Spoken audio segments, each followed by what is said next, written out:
கிருஷ்ணரினுடைய தேரோட்டியின் பெயர் உத்தவன். அந்த உத்தவன் கேட்கிறாரு, கிருஷ்ணா நீ நினைச்சிருந்தா இந்த பாரத போரை தடுத்திருக்கலாமே, இந்த தர்மனை சூதாட விடாம பண்ணிருக்கலாமே. கிருஷ்ணர் சிரிச்சிருக்காரு.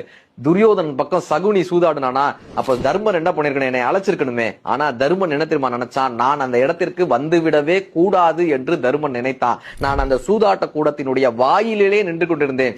ஏதோ ஒரு கட்டத்தில் தன்னை இழந்த போது, நாட்டை இழந்த போது, சகோதரர்களை இழந்த போது, பொன் பொருள் என்ற அத்தனையும் இழந்த தர்மன் ஒரு முறையாவது என்னை அழைத்து விட மாட்டானா, என் பெயரை சொல்லிவிட மாட்டானா, ஓடி வந்து இவர்களை காப்பாற்றி விட மாட்டோமா என்று நின்று கொண்டே இருந்தேன். பாஞ்சாலி கூட முதலில் விவாதம் செய்தால், தன் அறிவு கொண்டு போராடினாள், தன் உடல் பலத்தை கொண்டு போராடினாள். எதுவும் நடவாத போது கிருஷ்ணா என்னை காப்பாற்று என்ற அந்த வாக்கியத்தை முடிப்பதற்கு முன்னால் நான் உள்ளே ஓடி சென்று அவளை காப்பாற்ற துணிந்தேன். இப்ப உத்தவன் கேட்டாராம், அழைச்சாதான் நீ போவியா, கூப்பிடாம நீ போமாட்டியா, அழைத்தால் தான் நீ போவியான். கிருஷ்ணருடைய பதில் என்ன தெரியுமா, ஒருவன் உதவி என்று கேட்காமல் அவனுக்கு நீ உதவி செய்ய சென்றால் உன் மதிப்பும் கெட்டுவிடும், உதவியினுடைய மதிப்பும் அவனுக்கு புரியாமல் போதும்.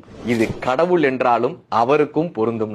ஒருவர் உதவி என்று கேட்காமல் அவர்களுக்கு நீங்கள் உதவி செய்தால் அந்த உதவி வீணானதா.